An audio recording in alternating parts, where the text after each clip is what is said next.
In my time working in tech, I've seen layoffs before. But actually, when you look at these companies and you look at their performance, very few of them are performing badly. When you actually look into it, you'll see that the tech industry, especially in the UK, is actually doing pretty well. And even now, the government is even offering people money to do a master's, 10 grand. It's enough to cover your entire fee because there's a serious skills shortage. That's what people forget. People will talk about the tech market has changed, and it has. It's because we're comparing to COVID. Tech companies that needed people desperately. You now need to be a lot more focused. It's not the same market as we were before. You've got to be like focused on where you want to be and be clear. You can't like throw your CV out there and expect something to just magically appear. If you have skills, you need to talk about it. You need to be on LinkedIn, you need to be posting, you need to be out there, you need to be networking. If you want to stand up for the crowd, start telling your story. People love a story. And if anything, you make it easier for the recruiters. They're looking for people, they can't find them. Try and keep everything on your resume as quantifiable as possible, right? So if you've got like, the balance is like in demand, but not many people have a skill in it. I would say cybersecurity, not many people have a skill in it. But on the flip side, I would also say you're not defined by where you come from. Yeah. And I think that's a big message that I always want to tell people. Like you have to be able to be uncomfortable. Like be comfortable with being uncomfortable. When you grow up in ends, you don't realize it when you're confident, but you have an audacity to do things that ordinarily most people wouldn't be willing to do.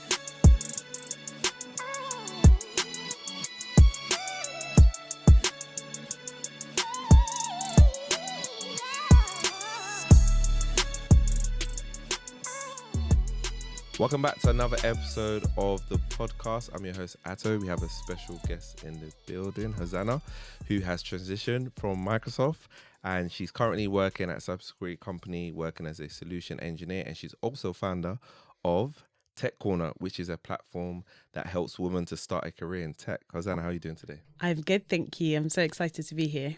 Yes, I'm very excited for this conversation. It's always great to meet a fellow person in tech, and I always like to hear how somebody else, especially when you've come from a background that you would say is non-tech and you've managed to get yourself in tech. Well, I think that's like very, very admirable. Yeah. So obviously I described who you are. Who would you say you are?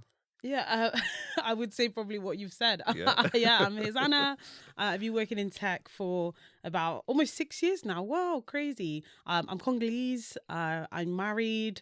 And also, I'm the founder of my platform called the Tech Corner, which, I started almost 4 years ago, which sounds crazy. But I wanted to... 4 years ago? Yeah, it's gone really quick. It feels like yesterday when I started it. But it's amazing. It's a crazy journey. But that's pretty much what I do. But I'm a daughter, I'm a sister, got lots of labels, I guess. Wow. And Tech Corner, 4 years, and it's grown a lot in those 4 years. Would you say? It's weird for me. People say that and I'm like, it feels like it needs to be bigger. But no, that's a grind. Like to be able to, I mean, you're almost at like 100,000 on Instagram. TikTok, and on I think TikTok is more, as well. right? Yeah, almost on both. Yeah, it is a grind. I have to say, consistency is always... It's key. That's it. Yeah. Amazing. Okay, so let's talk about your story. So you mentioned you're Congolese, right? Yes. Were you born there? Were you born here in the UK? I was born in Congo, So I came here when I was about 6. Okay. Yeah. So cool. Migrated over with my family. I go to Congo quite a lot. I'm going this year. Nice. So I visit home. I've got just traditional Congolese parents, the whole shebang, Yeah, well, I don't know much about traditional Congolese parents, so what's that like? They just, they love education, they love God, they love songs, love going to parties. Yeah. It's just, that's just what Congolese is. Okay, cool. They're a vibe. Yeah, do you remember your time in Congo? I do, I do remember it because I think 5, 6 isn't that young. You have enough memories to be able to grasp onto things, and because I've been back, it makes it easier to like picture and stuff like that as well. Describe what Congo's like to me. I've Congo's never been. fun. You should come. Kinshasa is so fun. It's like really, it's like London, like how they say about Lagos, because I've been to Lagos quite a few times, and it's like it's similar in that way where it's like you can have the best time ever and it can be loads of fun, but there's also the things that we're struggling with, like traffic and infrastructure and things like that. So got a way to come. But yeah, Africa has a way to come, but it's honestly such a gem. There's nothing like being there, honestly. So, okay, so when you moved to the UK, whereabouts were you like growing up in? So it's a bit mixed. I was in London for a while. Then I moved to Cardiff, which is weird. Cardiff. But you might hear the twang, actually. Sometimes people say, oh, actually, are you from some... I'm like, I used to be. And then I would say we probably spent the longest time in Bristol, which is where my Bristol's parents a nice are now. place, Yeah. Bristol's cool. And my little sisters are there. My brother actually is a lawyer and he works there as well. So yeah, he's got his life over there now. So yeah. What was it like growing up in Bristol? In Bristol, it was interesting, I would say. I grew up obviously naturally in a majority white neighborhood. I think I was the only black girl in my school year. So yeah, definitely interesting. I wouldn't want that for my kids, I would say. Yeah, It's no fun. It's no fun not being around people like you, right? So it's just, I think it definitely shapes you as a person. So I've been now out of Bristol for quite a long time. I went to university at 18, and I've technically never really moved back home again. So was that a conscious decision? You were like, I'm not coming back to Bristol? Yes and no. For the time period, I was like, I've kind of done Bristol. I've always wanted to like leave and go do something else. And everyone was talking about London. So obviously, now I've moved back I live in London. My husband and I live in London.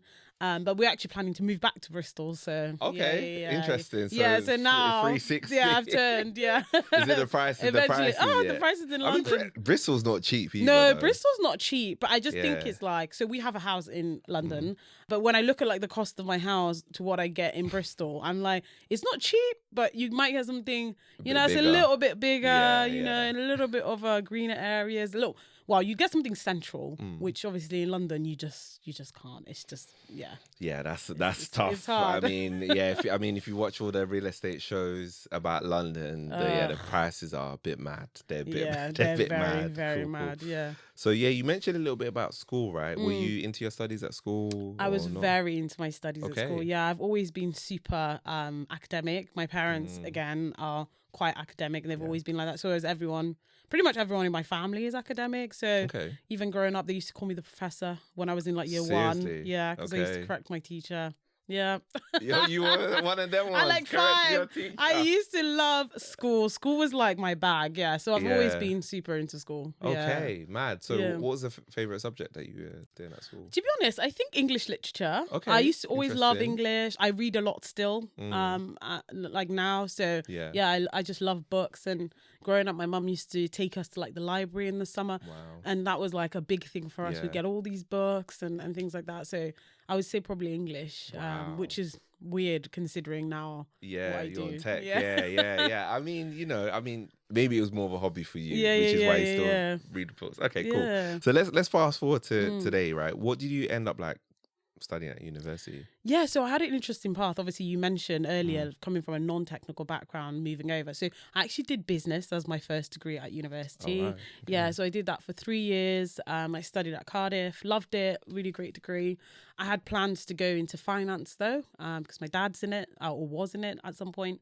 Well, technically still is in it. So I thought finance, that's the way to go. My dad's doing well. And you look up to your parents, so you think, well, if dad's doing it, then maybe I should do it. So I had plans to just do a master's degree and then like just transition into be more focused in finance. But then when I was looking for my master's degree, you go through the little thing, prospectus thing, and you're going through trying to pick what you're going to do.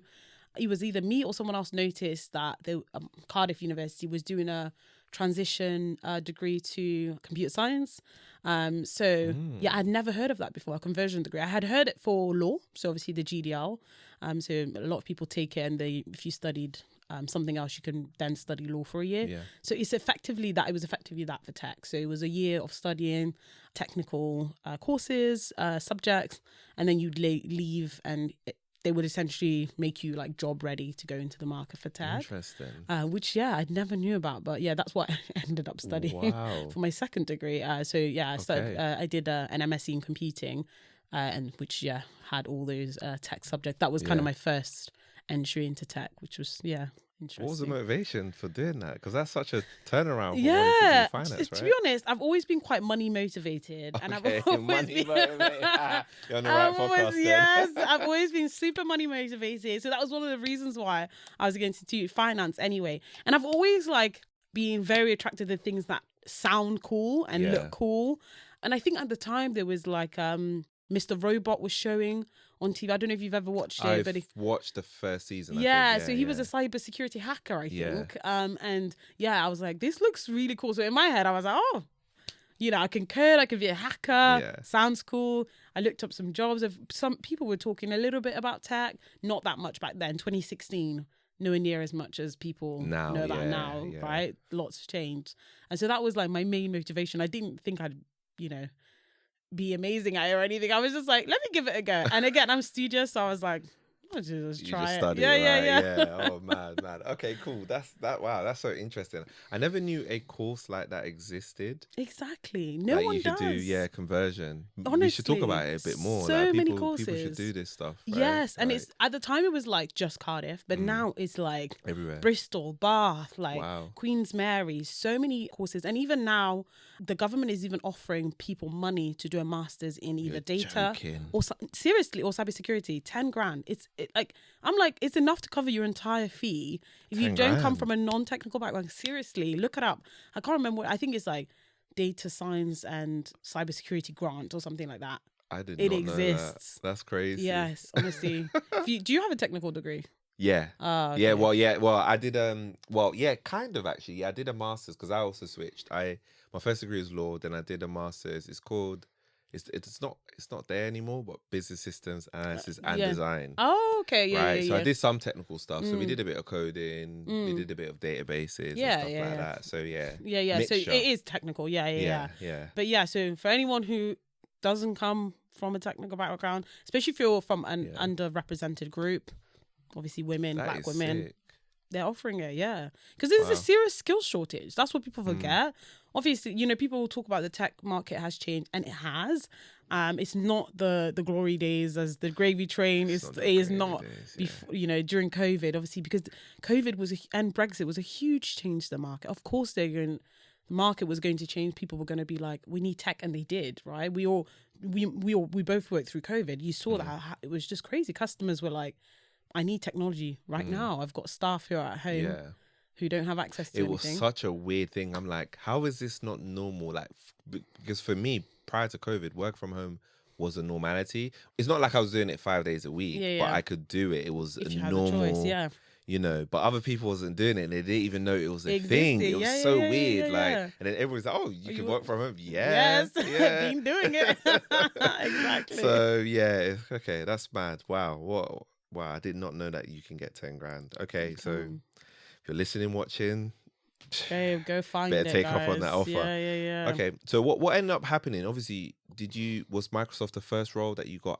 right? Really? That's crazy. Yeah. So I applied for Microsoft after I'd finished. I think I'd finished my dissertation in September. I think I applied for Microsoft in like November. The application process was really quick. I think I had an offer, in like 2 weeks, like something Seriously? crazy. Yeah, it's not like that today. Yeah, the days have changed. 2 weeks. Yeah, it was really fast. Like Wow.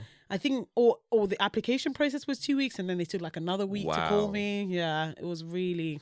What fast. was the role for at Microsoft? At the time, I went into their graduate program. Okay. So I didn't have a specific role when I came in, but when I did come in, I ended up being a technology strategist. So it's still a role at Microsoft. Yeah. I think it's quite a senior role actually, where it's like you support companies to align their business strategy to Microsoft. So what do you want to, you ask like, what do you want to achieve in the next 5 to 10 years? And then the strategist will say, Microsoft can help you do this, and that. So yeah, it was a really good role to start because you learn a lot. Definitely, yeah. Wow. What was the assessment like? Was it the normal, you do your interview, you do your assessment center and all that sort of stuff? Was it that type or was it way more kind of intense than that? To be honest, it was quite enjoyable, but there was a lot of steps. Obviously, back then, there were still things like resumes and cover letters, which I don't know if people still do cover letters now. Now with ChatGPT, I don't know why companies would even bother to ask, to be honest. But so had to do that, and then had to do a psychometric test, which again I don't think exists anymore. I don't know if people are I still mentor somebody doing that's it. still doing that, but Oh, they've got a wow. different process Okay. now. So the process now is that some do that, but now the first stage after you apply now is a video interview, but with Okay. nobody. Yeah. You just recording yourself. So I had that and as you're well. sending it. Oh, Yeah. did you? I had that Microsoft was after. there early. Yeah. Wow. So I had the psychometric test, where you do your little in situational. I can't remember if it was situational judgment, I think. And then then I had the video interviews, which was just online. They give you 10 questions or something, I can't remember, and you answer. And then it was the assessment day, which then is like you had to prep a presentation the week before. Okay. They gave you like a brief.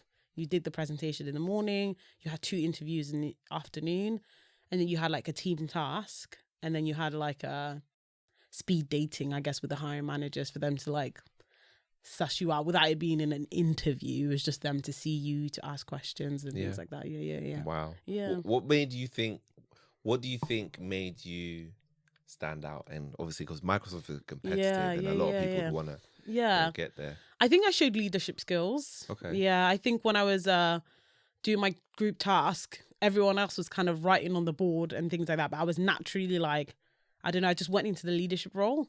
And when you're doing the team task, people are obviously observing you. They're just like 4 people are sat in the back. They're watching you, how you interact with everyone else. And I always think like that's the balance with assessment centers. You want to stand out, but you don't want to be overbearing. It's always a fine line to kind of tread.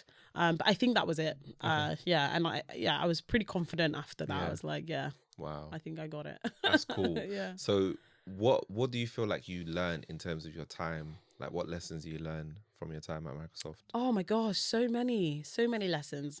I think number one, like a lot of careers, especially in tech, I think actually require a lot of proactivity, which you don't always think when you are going into a job. You think people are going to tell you what to do. You're going to be at your desk, you're going to have these tasks, But the thing is, most of us in tech are in knowledge-based roles. You're not in a task-based role, right? You're not going to get, a list of things and tick them off. You're going to get an idea of what your role is, but then how you do that is, kind of up to you. You can meet people, you can ask questions, you can figure it out how you want to. And I think that's what being at Microsoft taught me. That was the first thing. Like, you've got to be proactive. You've got to figure out how to do this job. Like, no one is going to tell you. No one's watching you as well. Obviously, tech, the culture is different. No one is there, like, checking in every day. Did you do this? It was just like, get on with it. And then once you have your appraisal and stuff, you go through, like, this is what I've done. So that was, like, the main lesson. And I think the other lesson was, like, you are responsible for your own career. Like, no one else is going to make you successful. You have to be the one to go out there, meet people, find mentors, find everyone. And I think a lot of people don't know that. You think you're going to have a manager and that your manager is your everything, but actually your manager has other people to manage. They're managing their own careers. So in the end, you're the one that's responsible with finding your mentor and the guidance and things like that. So being at a very big company like that those were the main learnings I think I took from that. Yeah. I love the fact that you said knowledge-based role. I had never thought about it like that. But as soon as you said that, I was like, you are right. Yeah. In tech, it's true. It's not like you do 1, 2, 3, 4, and that's it. It's way more than that. You got to think of things. Yeah, you got to think of things on your own. Like, especially when you're working with customers. Yeah. You've got to be creative about like how you engage with them, how you get them using the technology. People throw ideas around, but other than that, you got to try and think on your own. It's a good place if you're creative, I think. I think if you're a creative person, tech is definitely like a good place because you are definitely, well, depends on some companies. Some companies may not. But most companies, I would say, allow you to kind of flourish, allow you to, suggest ideas, allow you to work on things. Even if they're small things, they do allow you to do that. Give the space, yeah, it's very, very interesting. So what happened? Why did you leave Microsoft? Sound like you had a good time there. Yeah, but I had been there for 5 years. Okay. And I just think it was just time. I got to a point where I was like, there's so many opportunities at Microsoft, and some people really do well in that. Like, they'll move to a different country, they'll move to loads of other roles, they'll take up loads of other things. But because I'm early in career, I just felt like I've just got to go. Like I just don't have an option because I have like 40 years of working left. Why would I spend that at the same company? Do you get what I mean? Like, even if it's great. And I think I lost the drive. I lost the like spark of like, right, you get up, you've got to land this, you've got to do this. And I think I probably lose that every 2 years. But because I was so early in career, I stayed and COVID and stuff like that. I stayed longer because I was just like, oh, this is not the right time, and also my current role, my manager approached me. So we were actually talking. Actually, did I meet him? I met him through someone else, and then we spoke for a bit. And then it wasn't until a year later where he messaged me on LinkedIn being like, oh, I've left my company. So I think he had left Cisco. He's like, I've left my company. I'm at a new company. I'm hiring. Do you want to consider? So I was like, yeah. Wow. Definitely, yeah. So it's time to go, yeah. Wow. Okay, fair enough. I mean, you know what?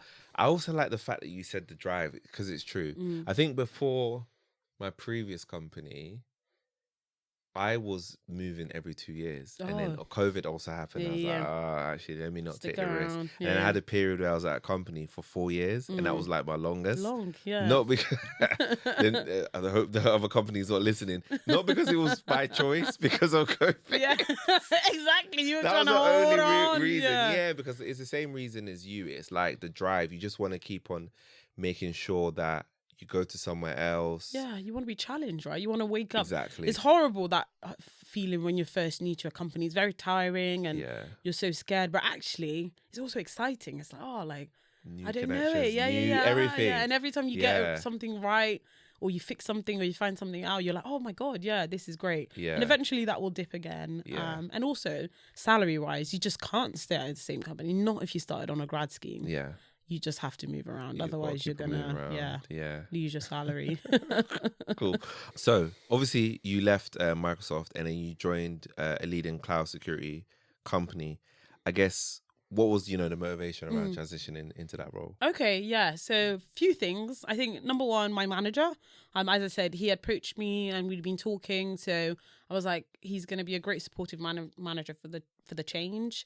Number two, my title, which sounds weird, but I always think strategically, if you want to get somewhere in life, if you have a specific goal to get somewhere, you should always think about your title as well. I think a lot of people just think about the job, but actually having a specific title will open you up to loads of other different things. I didn't have engineer in my title before, now I do. So, I've got new opportunities, it's a new role and things like that. So that was another thing. And then, of course, my salary. Yeah, definitely. I think almost doubled my salary. I think it was a 40% increase. So it was definitely the right move to make. Yeah. So how do you feel like you were able to transition successfully into the role? What was like the reason for that? So I think it's just like knowing where I wanted to be and what I wanted to do. Obviously, like I said, I wasn't in cybersecurity before, but when I was at Microsoft, obviously they had security solutions and they had cloud solutions. So I did some cloud certifications when I was there, which covered kind of networking and security. So that was one thing. And then just networking, just speaking to lots of people and things like that has really helped as well. Like, I have a friend who's a solution engineer, so I had a feel of what the role would look like as well. So yeah, that really helped. Wow. So you were able to lean on that person and speak to them about that. Yeah. The networking thing, I feel like a lot of people are scared about that. How do you kind of get over that fear of networking? I just think it's like everyone needs something. That's the thing. It's like when you're scared to network with someone, some people might be scared to reach out to you or reach out to me, but we're reaching out to other people. So it's true. Like everybody gets their turn. Everybody has an opportunity to network. Even the highest people, even the CEO of a company is networking. In fact, that's what they do all day, every day, that's right? all they do all day, every day. So that's how I get over it. I just think they would have needed something from someone else. So and it's like, who cares? Yeah. If they don't respond, oh well. Yeah. Ask someone else. It's true. That's the thing. I think it's like, what's the worst that can happen, right? What's gonna happen? No, nothing's gonna happen. From asking somebody this question. Yeah. No, it's true. I feel like networking these days is not as tough as it needs to be. No. Like I know a lot of people think, is about maybe going to an event. Yeah, it could be an event. Maybe if you go with a friend, that makes it easy. Yeah. If you get yourself involved in stuff like that, if you tune into podcasts and stuff like Yeah. that, or reach out to people on LinkedIn. I think that's all, you know, kind of helpful as In well. this, yeah, absolutely. Yeah. Use social media, Yeah. right? Like I've met loads of people from online. Yeah. People reach out to me and they're like, "Oh, do you want to meet for a coffee?" I'm like, "Oh Yeah. yeah, why not? I live in Yeah. London. I can come for a coffee. Yeah. Doesn't hurt, right?" Yeah. So yeah, I think we have social media at disposal. So I think everyone should be leveraging that. Even things like Eventbrite and things like that. There's free events A that lot of free sometimes events. happen. Yeah. Yeah. Just, you know, go put yourself out there. I don't know if it's like a generational thing, but people don't like to feel like they're begging, which, you know, so I just think it's like, please, just get past it. Yeah, I mean, everybody asks for something. I mean, there's no way you can't ask for something. That's like Silly. literally impossible. Impossible, yeah. Right? It's Yeah. just a mindset shift. And it's a limiting mindset Absolutely. shift. Because at the end of the day, if you knew somebody was on the other end of an opportunity that could change your life, why would you stop yourself from Exactly. doing that, right? Exactly. Doesn't make any sense. And there's no pressure. I think a lot of people think, oh, Yeah. if I start networking, then I have to go to regular coffee. I have to have questions. It's like, no, no pressure. Just ask. Like even today, I woke up this morning. I was like, look, I'm about to hit 1 year at this company. It's time for me to kind of take my head out my the clouds and stuff like that, because I've just been working and start to think about what I'm going to do next, whether I'm going to stay in my role or move on. And I literally messaged like 6 managers in the business. I was like, I'm 1 year looking to have just 30 minutes of your time to talk about your career. Can I just, and you'll read like people love talking about themselves. They do. People do. Including me. I love it. If you ask me, to talk about my career, yeah, absolutely, I will. Yeah. So that's how you've got to do it. You just have to think like it's valuable for a lot of people as well. You have to think not everyone gets the opportunity to help others. So when they're given it and it's something easy, they're likely to say yeah. Yeah, it's true. I've never really had anybody say no to me when I said, like you say, can you, talk to me about your career. How did you do it? I've never had anybody say no. They love it. People love mentoring. It's so People love weird. it. Yeah. People absolutely love it. I even had people come up to me and I'll never like say no. I'm like, oh yeah, sure. I'll tell you how I got to where I got to, right? Why not? Yeah, cool. So obviously, switching roles it's not easy, right? No. Switching it can be, especially if you're going into a new area of tech and you're kind of transitioning from non-tech to tech, right? Yeah. It can be scary, it can be daunting. Definitely. I guess, how did you kind of manage that and what was it like for you? Oh, it's been so tough. Yeah, 100%. I think if you follow me on TikTok, you probably see I talk about starting a new career a lot of the time. It's been hard. Like, how did I manage it? I think I just threw myself into it. I said to my manager, I was like, I've just got to learn. If you let me kind of sit and do courses and stuff like that, it's going to take way too long for me to learn. I'm one of those people, I've got to be like in the eye of the storm to pick things up. So that's what I said. So he was just putting me into things and that's helped massively, but it's definitely been a challenge because the thing about being new is that you don't feel valuable and that's what's tough. Yeah. Because you're like, oh, I still don't know. And it feels like everyone is saying she doesn't know and, like she should know. But at the end of the day, that's the only way you learn. That's how you overcome it. You speak to people, have a good support system. I speak to my husband, I speak to my sisters, and they really help me because and also it's like, you'll realize it's actually not that deep. Everyone is new all the time. At some point, everyone is new. Everyone is not going to know things. And as long as in like, you're seeing milestones, and it's clear, like, your manager will say like, oh, my manager was like, oh, I did like a whiteboard a week ago, I think. Yeah, a week and a half ago, which is like whiteboarding architecture for a company, showing them like, this is what the architecture looks like and how it works and stuff like that. And it was like in a boardroom full of like 10 people and also my director.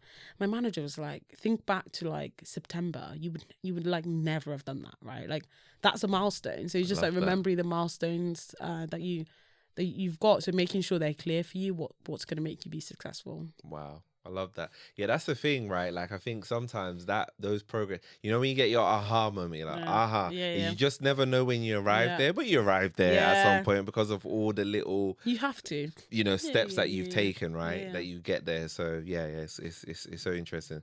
So as a solution engineer, what does the like role entail? What are some of the key activities? I know we will talk about knowledge base, but what are some of the you know, things that you do? So essentially my entire job is helping customers to understand technology essentially before they've bought it. Okay. So a company will be like, oh, for example, they might say like, oh, I've got loads of people working from home and I need a solution that's going to help them have access to the application, be able to do calls and stuff. So you could be like, Teams, okay, great. And my job is essentially to teach them what that is, what that looks like. And there's lots of different ways to do that. I could demo, I could do a whiteboard, so like from an architectural perspective, because some technologies you can't really demo because it's just configurations. It's just like lines of code and stuff, right? So it's just more about the architecture, describing it to them. Yeah. I could do presentations, I can do enablement sessions. So it's a role which entails a lot of different things depending on what the customer needs. They might be like, oh, actually, we would love a high level explanation, right? Because you might be talking to a CIO or a CTO and they're like, I don't care about the configurations, like don't talk to me about that. Or you could be talking to architects and things like that, and they're like, oh, I really need to know actually how it works. So that's my day-to-day. Lots of meetings, lots of follow-ups. I do proof of concepts or proof of values, so that's helping the customer get set up for a short period of time to test it. Daily stand-ups. So yeah, it's just like we call ourselves the Apple geniuses. That's what you have to think of us. Like think about the geniuses. You go in as a salesperson and you're like, oh, I want to buy an iPhone 14. But the genius will be like, okay, let me show you all how it works and all the cool stuff. Okay. Yeah. That makes sense. It sounds like a really cool role and quite technical if you're doing architecture. If you're having to draw architecture for people. So I guess for the watchers and listeners, if they maybe understand what we're saying. So obviously in property, we're in a building now, there's architecture, you've got your blueprint. Yeah. In technology is a very similar thing. You've got your blueprints for technology as well. You're having to draw that and you've got to draw it out. Draw it out. So sometimes you're drawing out your company's architecture, which is obviously easier because you're like, this is how it works. These are all like the secure tunnels and this is where, Whereas like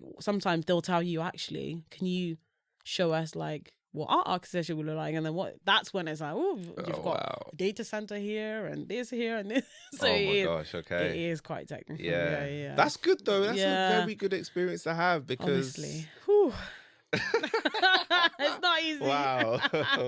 Okay. Look, the more years you do, the more the more comfortable you'll be with it. But I definitely hear you on it. So I guess what are the key skills that are required to be great at your role? I think you described some.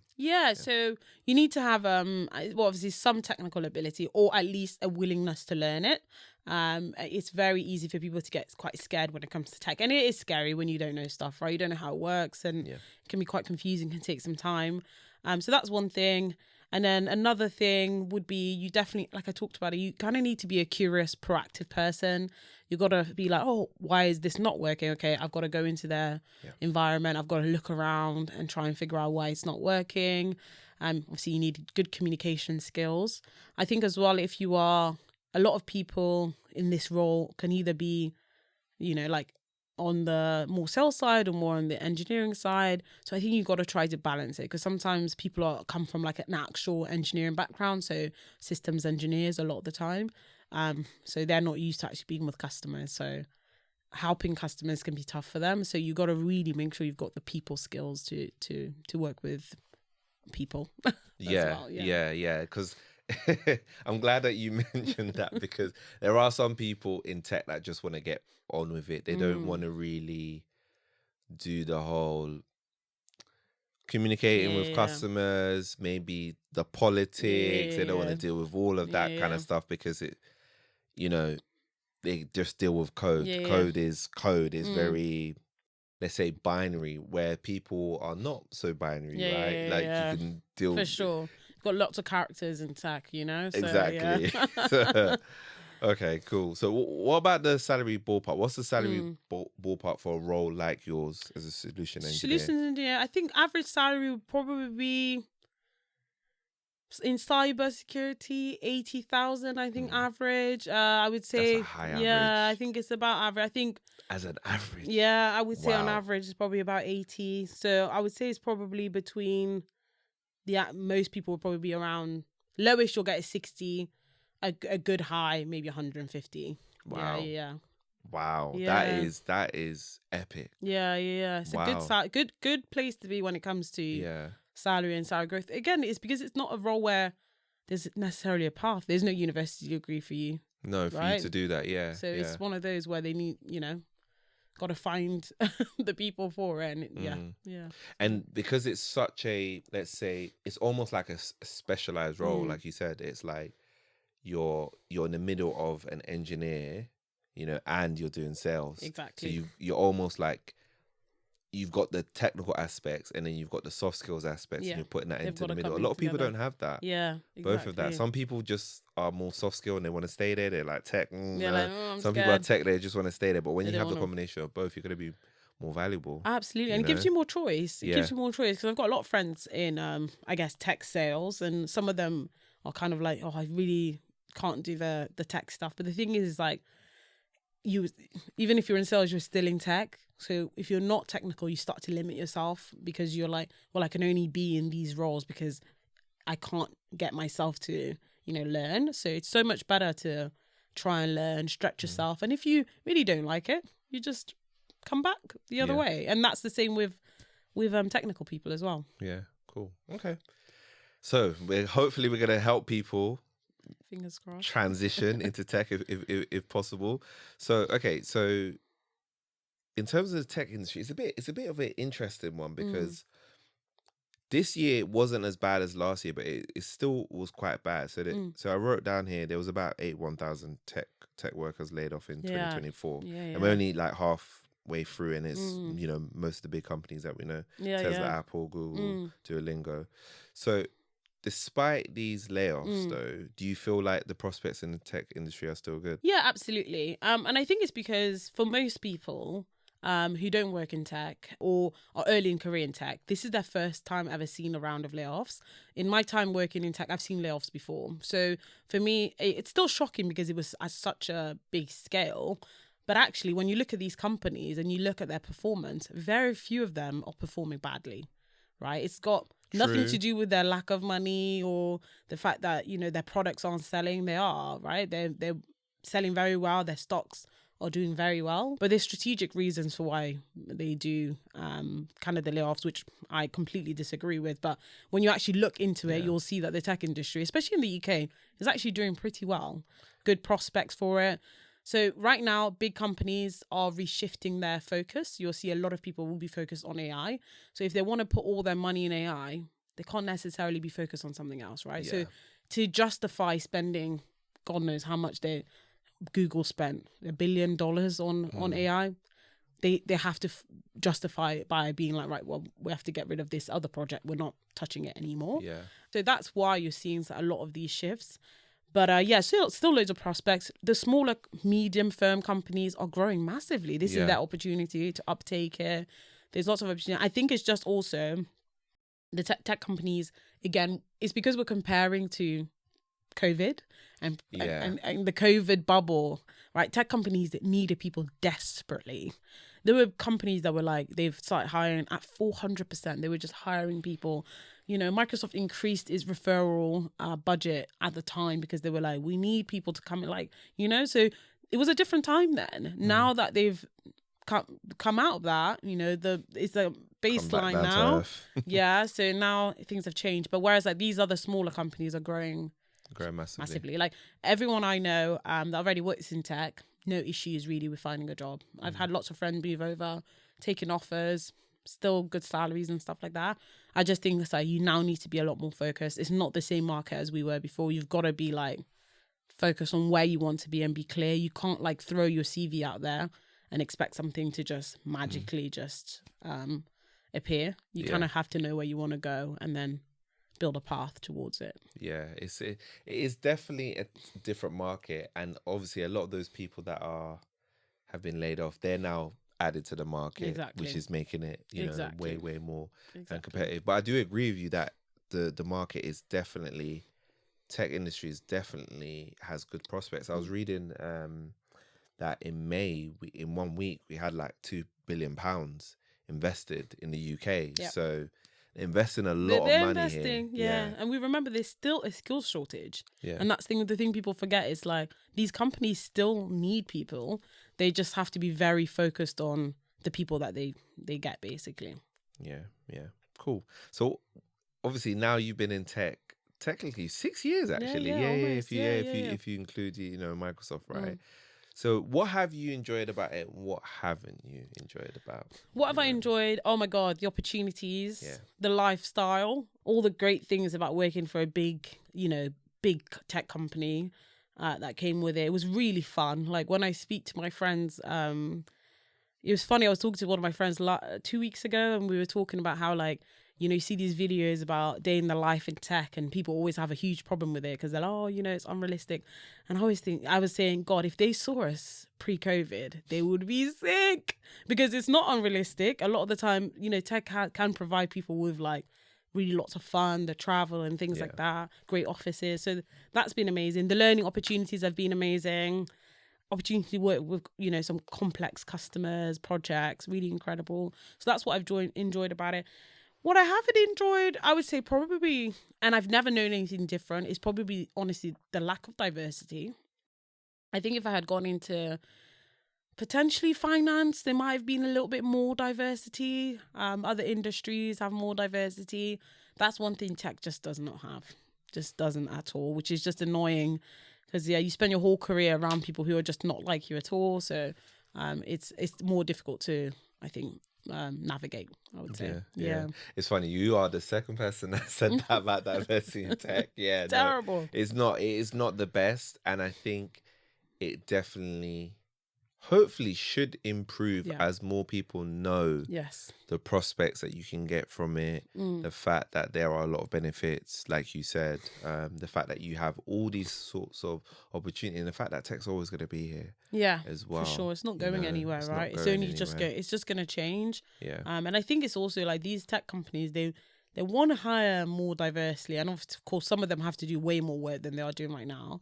But the ones who do want to hire, they struggle because they're like, well, I can't find anyone. Like I need people to thingy. So I'm always telling, if you have skills, young black people, not even just young, any black people who have skills, you need to talk about it. You need to be on LinkedIn, you need to be posting, you need to be out there, you need to be networking, because it's going to take these companies a while to set up programs, which is what they should really be doing, to go to universities, to do all these things they should be doing. It's going to take them a while. So if you want your best chances, do what you can to tell people that you've got the skills that they need.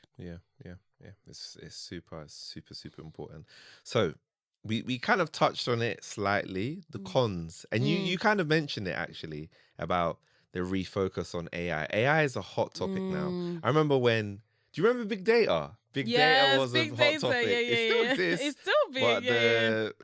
But it's not a now buzzword AI anymore. is the new. Then it was cloud at one point. There's been so many. Right now it's AI, and in the future it might be, I don't know, supercomputers or Quantum spacious computing. or quantum or whatever. It's going to be something else, right?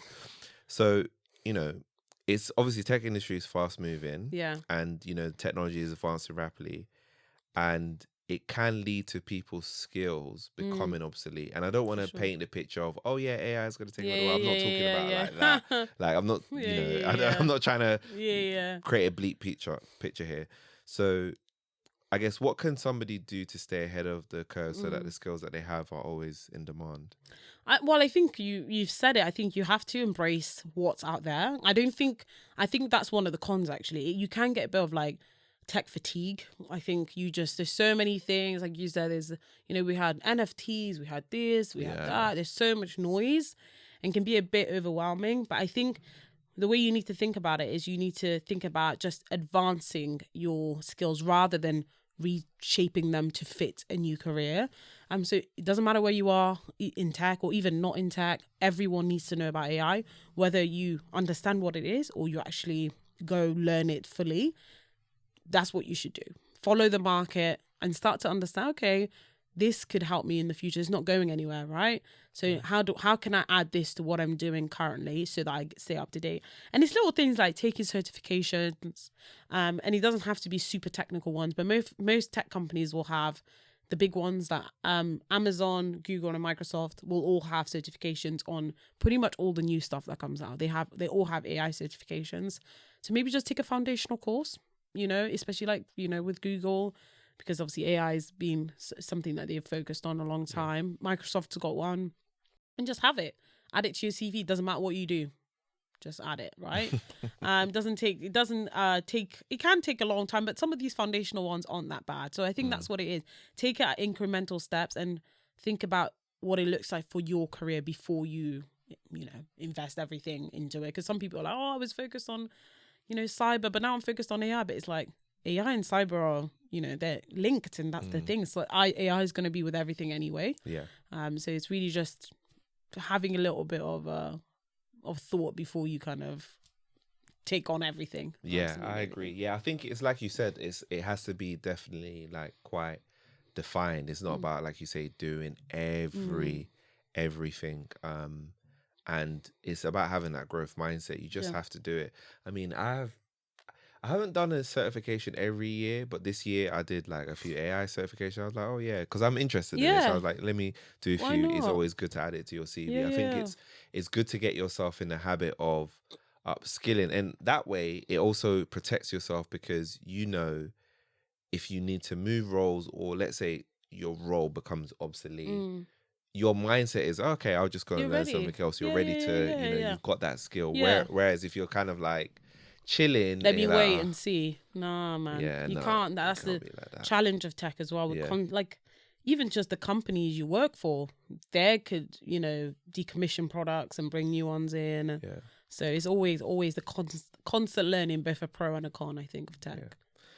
So okay, let's talk about transitioning into a tech role, right? So if someone's watching and listening to this today and they come from a non-tech background, because that's a lot, I think a lot of people struggle, like how do I get into it? And they want to transition to tech role. What's the process that they need to go through to successfully do that? So I think first thing, people need to do a little bit of thinking in regards to what do you actually like? I think, and also what do you not like? I think a lot of people hear certain words and they're like, oh, I really want to do this, and I really want to do this, and I really want to do this. But actually, in reality, they don't, right? Like, you need to think about what the role looks like rather than just like the overarching subject. So people say, oh, they want to move into cybersecurity. Well, that's great, but a cybersecurity engineer, their role looks very different to like a cybersecurity specialist in a sales function. That's a very different thing, right? So I think first thing you have to think about, number one, in the job that you are right now, what do you like, what do you not like? That helps us to hone it down. If you say to me, I love being in the back end, I don't want to be in front of people, I just want to be one of those people who looks at like, the minute detail, helps to like build things, I've always been interested in that. I'm going to tell you, you're probably not the fit for tech sales. Like, that's probably not the right area to be in. Maybe engineering then, so really think about what your career could look like in that sense. Then I think it's important to remember that skills is what's really important. Like, do you actually have the skills to do this job? Have you done the learning? You've done the certifications and things like that. Potentially, have you done the degree as well? So that's really important. And then once you kind of have an idea of like, oh, I think I want to do that, and you've done some learning and things like that, start talking to people as well. Ask questions. I want to be in this role.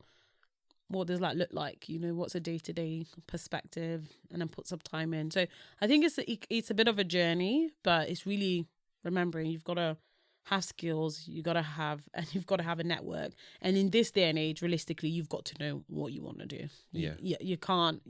It's too tiring. You're going to waste time trying to do analytics, security, DevOps, all of these things all at once. It's so many. There's probably 1,000 types of different roles. It's crazy. Yeah. Some roles I don't even know myself, to be honest. If someone asks there's something new coming up every day. Some days I don't even know. Like, So do you feel like there are any particular roles that are easier to transition than others that are a little bit of an easier one? Yeah, for sure. I would say if you're new to tech, completely tech support, is a great place to start. That is a good one. Yeah, Yeah. that is Great a good place one. to Yeah, start that's a because- great suggestion. Yeah, Has a high turnover, Yeah. and you're gonna learn so much, yeah, and you become customer facing. So it's like one of those things where not everyone gets to be customer facing in their career. So if you get the opportunity to do it, even if you hate it, you always have that skill in your back pocket.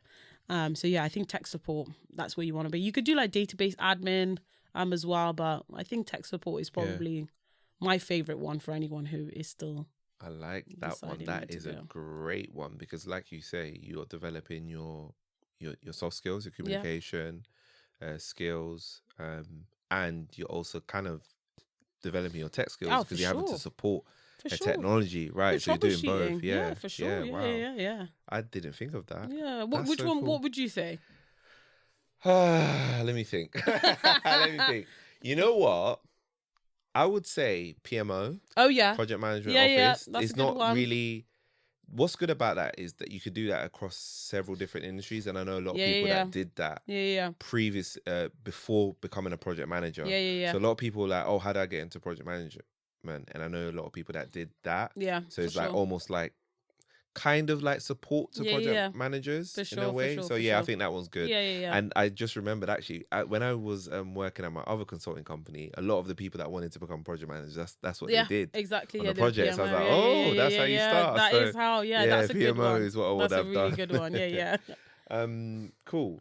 And then in terms of transferable skills, Mm. what would you say are some transferable skills that somebody should look to highlight in a CV, like interview?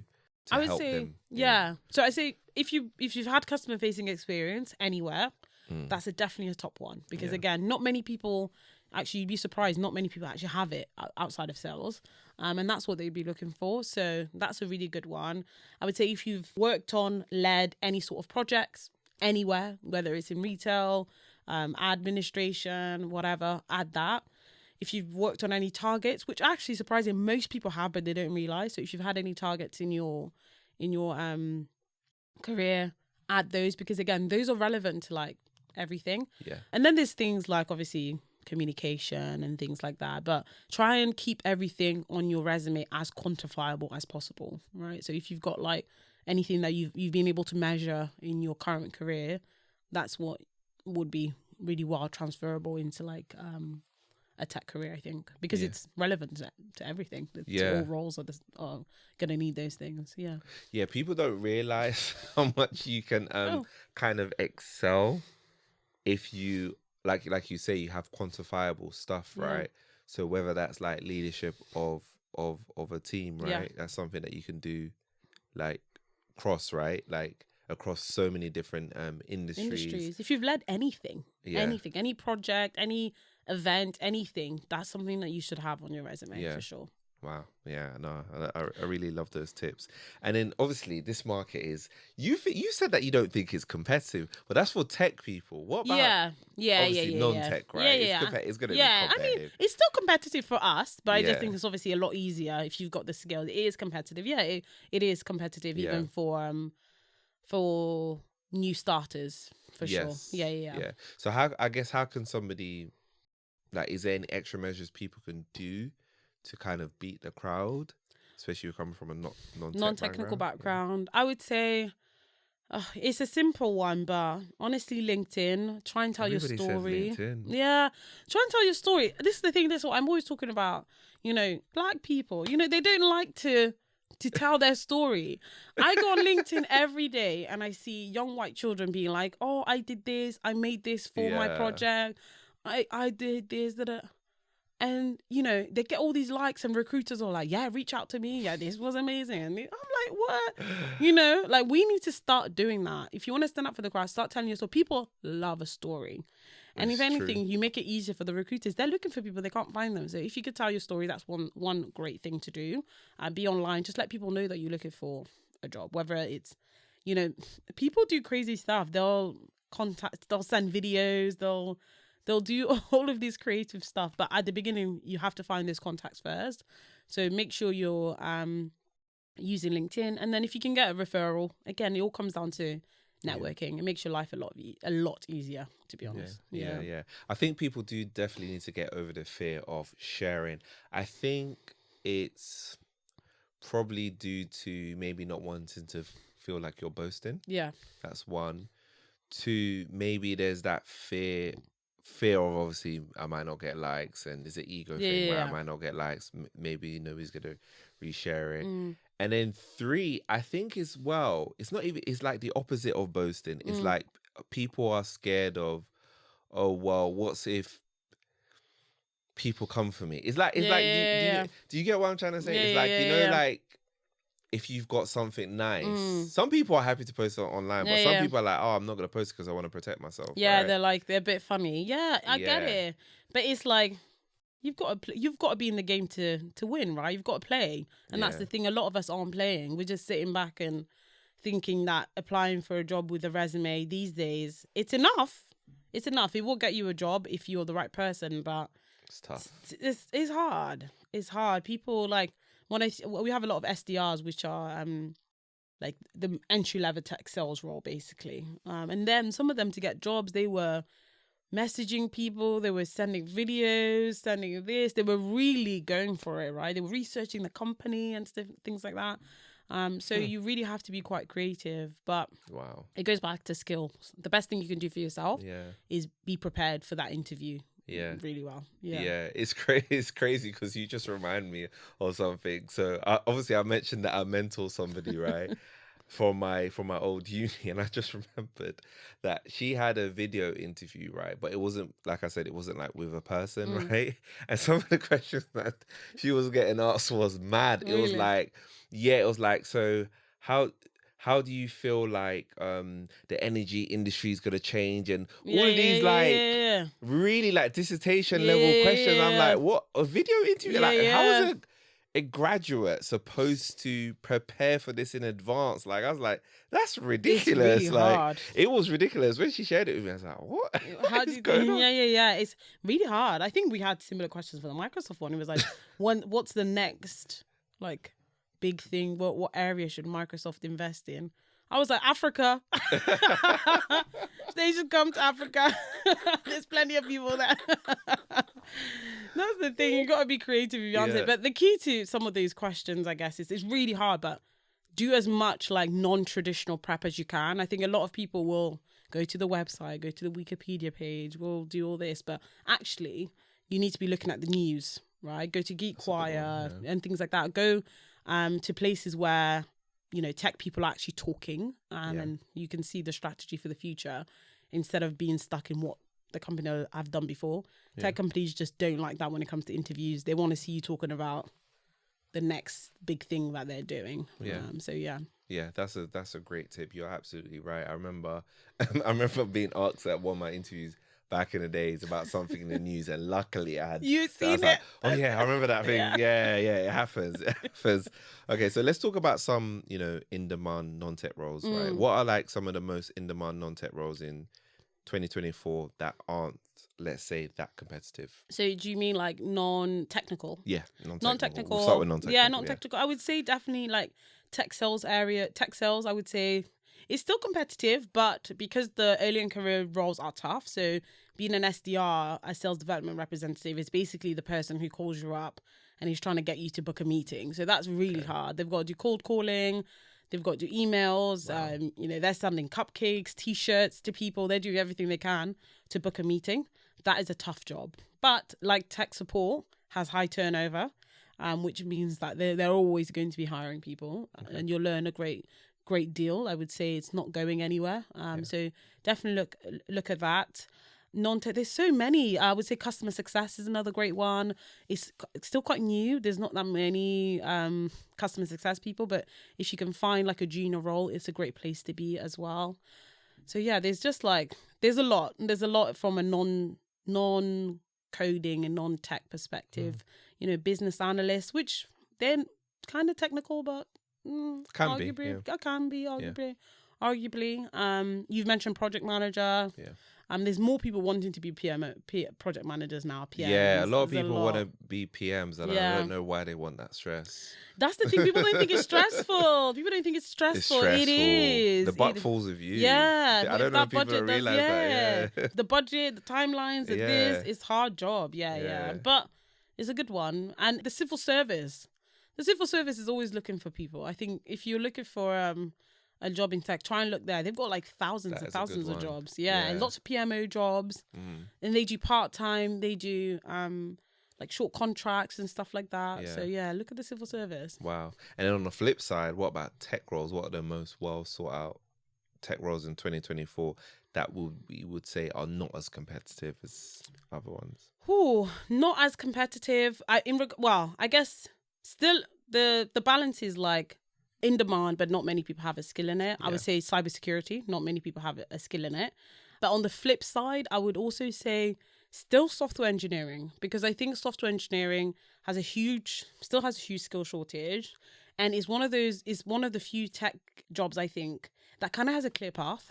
Like you can do like a boot camp or a degree and then go into a junior role, whereas like a lot of some other tech roles, like a scrum master, you're just not you're rarely gonna find a junior one. Like I've never seen one. I don't think so. No, you know, it's not so possible, some of those really. roles are like, you're not gonna find. Whereas like you're gonna find lots of junior software engineering roles. Yeah, that's true. And it's a great place to start, because it's like if you learn to code, then you can go into loads of other different areas. And most of these boot camps, that's what they focus on. They'll either focus on software engineering or maybe data science and engineering as well. So those two, I think, are a good place if you're a technical person. Okay, cool. I love that. Yeah, I completely agree. Cybersecurity is, I think you might have mentioned it before, but yeah, cybersecurity is definitely always going to be there. And I saw that you did a video actually about that, the fact that we're always going to need We're always going to need it. It's Yeah. not going right. Like the more technology grows, the more cyber needs to be there to protect it. That's just the way it is. It's one of those where it's like you're not going anywhere. So if you have the skills, and things like networking is really tough. So if you've got networking skills, then you'll be definitely in demand. Yeah. Not networking like business. No. Networking like is the in technology, like VPNs and proxies. We will people understand here because they were like, what the Yeah. No. I'm talking about the tech. Yeah. That's funny. So I also saw that you talked about AWS. Yeah. As being like that should be the main tech skill people should Yeah. learn. Why? Because it's everywhere. Mention AWS. Sorry, I just use the jargon, and this is a jargon-free zone. Yes. Amazon Web Services. What is that quickly for people? Yeah. So Amazon Web Services is a cloud computing service. So it gives cloud computing services to B2B. So it's customers who want to put their data essentially in the cloud. So not the actual cloud, but like iCloud over the internet, rather than it being on physical servers, like within a building, essentially a data center. So that's what Amazon Web Services is. Okay. And it's grown massively, right? They were first to market. It's still the leader, and I can't imagine that they won't be in a number of years. A lot of jobs are requiring AWS now. And even when I was doing my job search, it's like AWS. And I came from Azure. So obviously Azure is the other cloud service.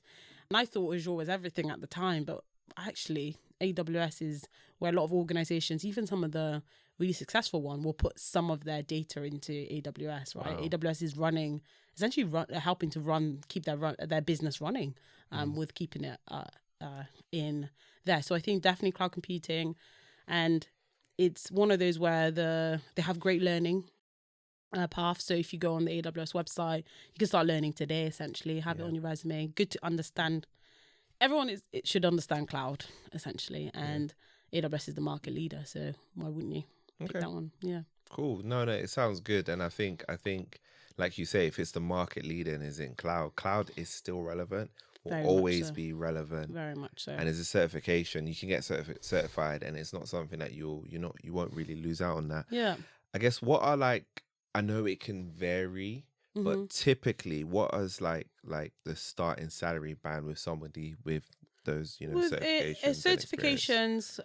It depends on your role. Yeah. But I can't expect you to make less than 40. And I know the UK market is, in comparison to the US market. If there's any US people listening, please forgive me. Yeah. But I would say at least 40,000 if you've got those cloud computing skills. But especially cloud architect, cloud admin, 40 to 60, definitely in the UK market. And then even more once you work for like a company that's going to pay you the money, right? I've got a wide range of friends in tech. And honestly, I don't know anyone making less than 65, really. Yeah. Wow. Yeah. So People, you heard it. You gotta get into tech. It's paying. Yeah. The money's there. Yeah. Hopefully, if some of these companies are willing to pay. Obviously, some tech companies will pay less. It really depends also on what you're doing, right? Yeah. Where you live. So many factors.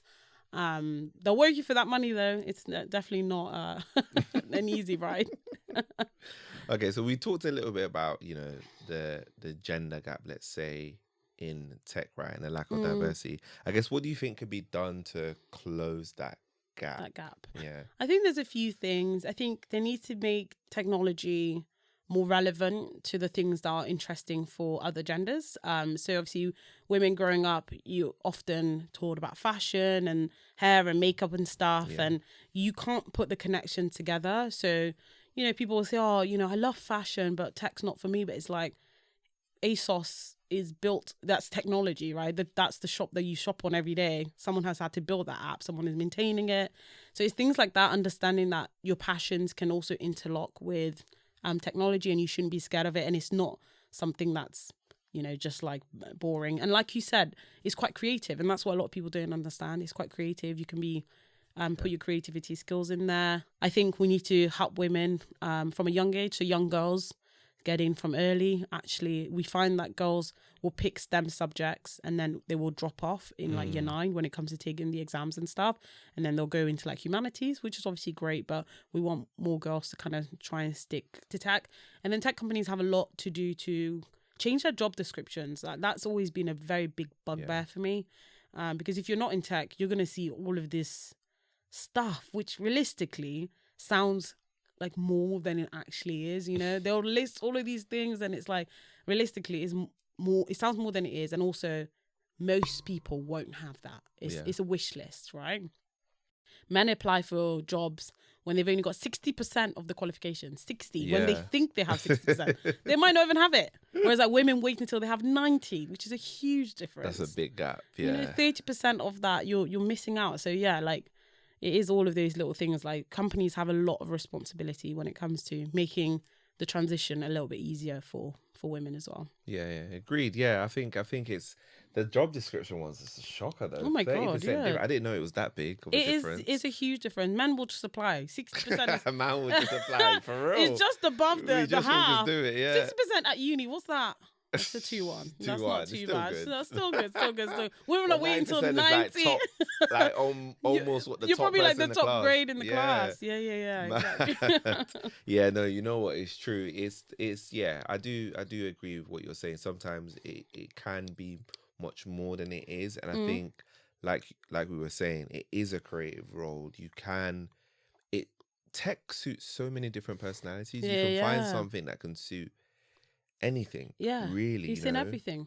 If you're a person that doesn't really want to interact much with people and you just want to, you want to create designs, you could do that. Yeah. If you love talking to people, you can do that. If you love managing teams, you can do that. So it's very, very diverse, but you're absolutely right. I think there needs to be more insight into what people's careers are like. Yeah. Have role models in those careers as well to show you this is what it's like for yourself, right? Hosanna, right? This is what Hosanna's doing. You're a solution engineer. This is how you got down the path. This is the life that you're living as a result of it, right? For sure. Sounds fun. Seems fun, right? Yeah. No, honestly, and it's like nothing comes without hard work. Obviously, it's not easy, and I never want people to think that tech is easy, because it's absolutely not. It's challenging, but it's like for me, it was like tech sales was like a hidden gem. Like when I first went into it, I was looking around like, how does no one know about this, Yeah, so definitely we need more representation as well. Yeah, agreed. Cool. So wanted to end with a few tips for people. What 3 insights have you picked up in your career that has enabled you to increase your income rapidly? Oh, okay. First of all, interviewing a lot. That was the key to me getting the salary that I have now. The more you interview, the more you realize what's available, and the more you can basically bargain when you get there. So learning to salary negotiate is a big deal, and the only way that you can do that is if you have information on your side. You can't negotiate from a completely wrong starting point, right? Like you could be trying to negotiate a 60k salary for a 90k job. Like it's just you're off already at a terrible start. So doing the research, so that's really important. Number 2, finding, like you said, role models, represented, and people who will tell you. I had a mentor in my last job. When I told him my salary when I was currently there, he was like, yeah, that's too low. Like, when I was your age, this is how much I was making. So, it's too low for where you are. Like, you need to, he basically was like, you need to go. So I was like, okay, I need to go. So that was really important. And I guess it's a bit, wishy-washy, but you just have to be bold when it comes to increasing your salary. Don't be scared to ask. Yeah. Don't be scared to ask. And don't be scared to ask the recruiter how much they're willing to pay. They might not say, but they might. So just got to be bold and try and get that. But yeah, it's difficult because people aren't it's always a difficult topic. People aren't as open with money. But if you can find people who are, that's going to help you go a long way. Look online, look on TikTok. A lot of people talk about their salaries now, a lot of people, which I think now, is great. yeah. I think it's like people don't like to. I get it because of the time that we're going through and stuff like that can be insensitive. But the thing is that two things can be true at once. People need to know this. So it's kind of like, do you keep it to yourself and you're there just enjoying, or do you tell people? It's a one to balance. So I think, do as much research as possible. Yeah. I think the salary transparency, I like it. In America, they do In that. America, they In America, love it. on a lot of their roles that you apply to, it tells It's just the there. salary. I think.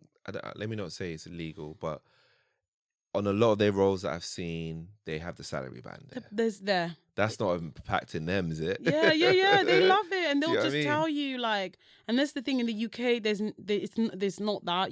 It's not on the thing, and no one really knows. And even me, like now that I'm really happy with my salary, but I've started asking people at work, like, wait, how much do you make? Yeah.